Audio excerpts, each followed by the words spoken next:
At 3:30, we got number 5 Georgia, who's 6-1, taking on Florida, neutral field, who's 3-4. Georgia favored by 7.5 points on the ABC. Gunnar Stockton's 141-200, thrown for 1,553 yards, 10 touchdowns, 1 interception.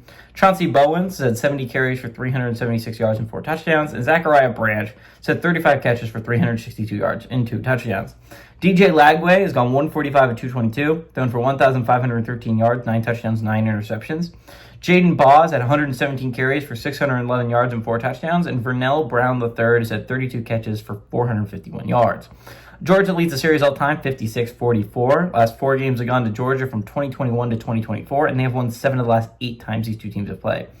Kirby Smart is 7-2 against the Gators during his tenure as the Georgia head coach. Again, Georgia's a really interesting team to me. They got a big win over Ole Miss a couple weeks ago. Right now, they're sitting in my solid 7 spot. I think they should be, if the season ended today. I know the AP poll does not agree. They have them ranked as the number 5 team in the country, but I think resume-wise, they have the 7th best resume, which isn't bad. Again, right now in my playoff prediction, they would be hosting Vanderbilt. That's a good spot. That would be a very good game for both teams. But obviously, Georgia has a chance to move up, right? There's a team in front of them, Georgia Tech, who's the 6th seed, right? That they play at the end of the year. So there's a chance to not only pick a very high-quality win, to get a tiebreaker over a team like the Yellow Jackets, and to maybe vaunt them up a couple spots. I think it's going to be a really interesting stretch for Georgia. Again, Georgia, if they can win their next 3, is pretty much a lock for the playoffs. I don't want to say complete lock because I think a lot of 10-2 teams are probably going to be left out this year.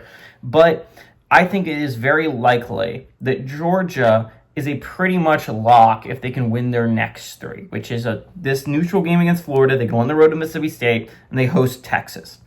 Very, very winnable football games, all of them. But are all of them kind of difficult? Yeah, the Gators haven't been playing awesome, but they've been doing enough to win football games, right? Like, this is not an awful Gators team. This is a team that came off a thrilling win over Mississippi State. This is a big rivalry, so you know Florida's going to get up for it. This was a Florida team that, if DJ Lagway did not get hurt last year, it looked like they were not only going to beat Georgia and knock them out of the college football playoffs, but rout Georgia. It didn't look like it was even going to be close. So I like the Gators to honestly keep this within range for a while.